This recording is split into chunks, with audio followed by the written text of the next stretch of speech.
حتى أهل البدع والأهواء، أهل البدع العقائدية وأهل البدع السياسية. أنا أقول بيننا وبينكم السلف، بيننا وبينكم الكتب، كان فيقول البدع بيننا وبينكم الجنائز.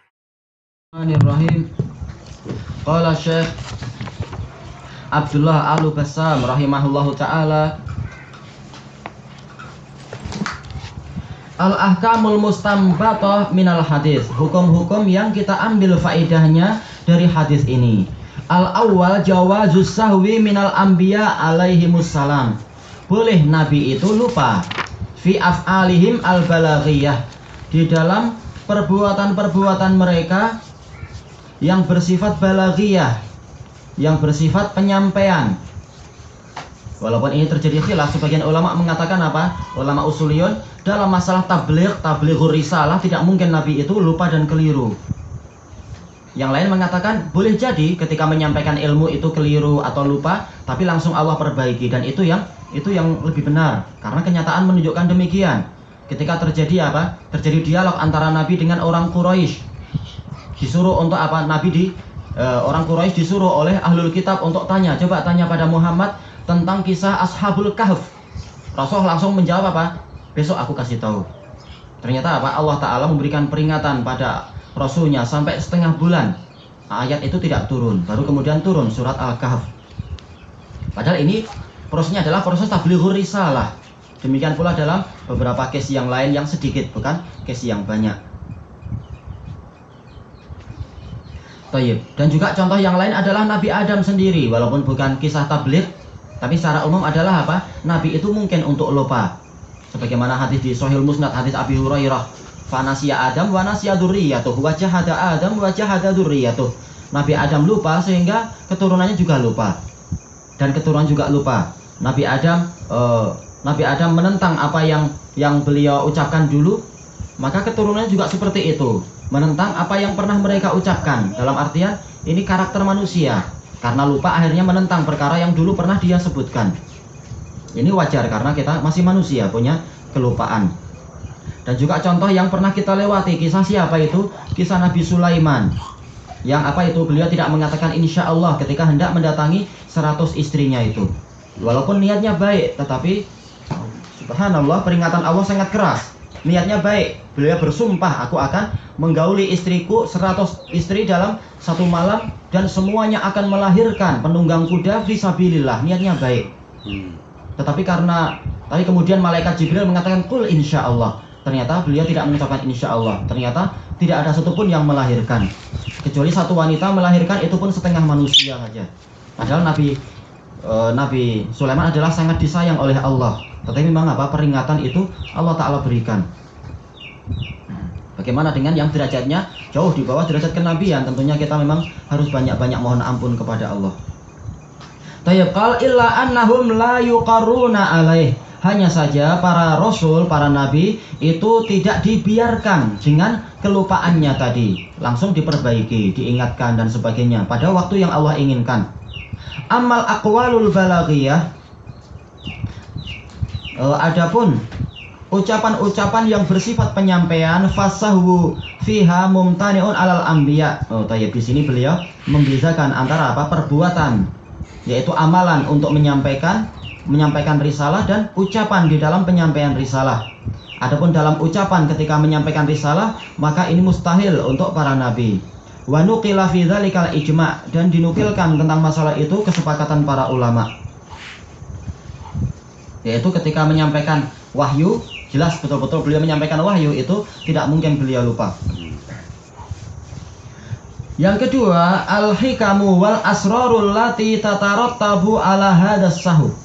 Hikmah-hikmah dan rahasia-rahasia yang terkait dengan kelupaan ini tadi. Di antara hikmahnya apa? Min bayani tasyri', yaitu penjelasan tentang pensyariatan. Bagaimana kalau seseorang itu lupa di dalam puasa, atau lupa di dalam masalah sholat, atau lupa di dalam masalah wudhu, atau segalanya. Maka apa? Maka para ulama mengatakan, oh Rasulullah pernah lupa dalam kes demikian, kemudian beliau berbuat demikian. Oh berarti contohnya adalah seperti itu. Berarti kita harus berbuat demikian.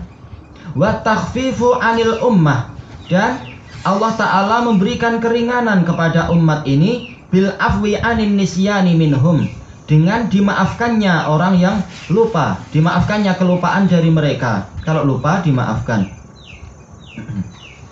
Dan sebagian ulama mengatakan apa? Ini adalah khususiyah hadhil ummah, sebagaimana diisyaratkan di dalam akhir-akhir surat Al-Baqarah itu. Rabbana la tu'akhidna in nasina aw akhtana, Rabbana wala tahmil alaina isran kama hamalatahu 'alal ladzina min qablina. Wahai Rabb kami, janganlah engkau siksa kami dan janganlah engkau hukum kami apabila kami lupa atau tidak sengaja keliru. Wahai Rabb kami, janganlah engkau bebankan kepada kami beban-beban yang telah engkau bebankan kepada orang-orang sebelum kami. Sebagian ulama mengatakan, manakala ayat ini isyarat kepada keutamaan umat ini, maka berarti apa? Berarti masalah dimaafkannya lupa dan dimaafkannya ketidaksengajaan itu adalah untuk umat ini juga. Menunjukkan umat-umat yang terdahulu mereka dihitung dengan sampai masalah lupanya pun dihitung. Lupa terhadap sesuatu maka hukumannya tetap berlaku kalau sampai masuk kepada kemaksiatan dan sebagainya. Ini sebagaimana dijelaskan oleh banyak ulama. Makanya disebutkan oleh Syekh Abdullah Al-Basam di sini at-takhfif anil ummah, yaitu Allah Ta'ala memberikan keringanan untuk umat ini dengan dimaafkannya kelupaan yang datang dari mereka. Wa bayanu annal anbiya bashar, dan hadis ini tadi juga menjelaskan bahwasanya para nabi itu juga masih manusia. Yajuzu alaihim ma yajuzu ala ghairihim, boleh terjadi pada mereka perkara yang boleh terjadi pada yang lain. Minas sahu fi af'alihim, yaitu lupa di dalam perbuatan-perbuatan mereka. La aqwalihimul balaghiyah, tapi bukan dalam ucapan yang sedang menyampaikan syariat, yaitu Rasul tidak lupa. Kalau dalam masalah menyampaikan wahyu, Rasul tidak lupa. As-salis, yang ketiga, annal khuruja minas shalah qabla itmamiha, keluarnya seseorang dari sholat sebelum disempurnakannya sholat itu, ma'adhonni annaha tammat, disertai dengan sangkaan bahwasanya sholatnya itu telah sempurna, la yaqta'uha, ini tidak memutuskan sholat. Begitu dia ingat langsung dia lanjutkan sholatnya tadi, bukan dimulai dari awal lagi. Ini selama apa? Dia keluarnya dalam keadaan dia mengira sholatnya sudah sah. Adapun kalau sengaja keluar dalam keadaan dia tahu ini belum selesai sholatnya, maka dia harus mengulang lagi dari awal. Baik.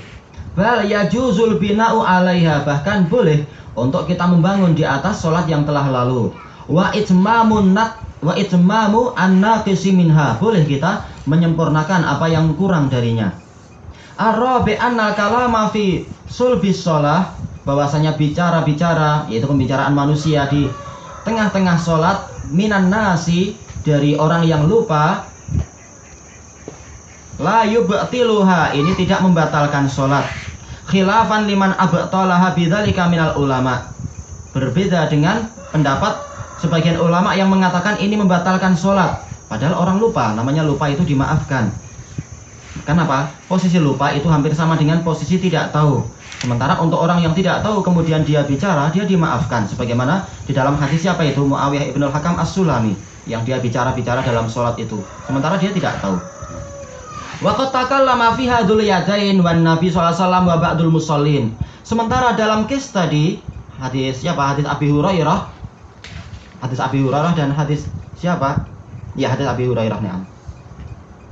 Dan juga datang dari hadis Imran bin Husain, yaitu Dzul Yadain bicara, Nabi juga bicara, dan sebagian sahabat juga bicara. Padahal sholatnya belum selesai, masih di tengah-tengah sholat, karena baru 2 rakaat. Tapi karena lupa atau menyangka bahwasanya sholat telah selesai, maka semacam ini adalah dimaafkan.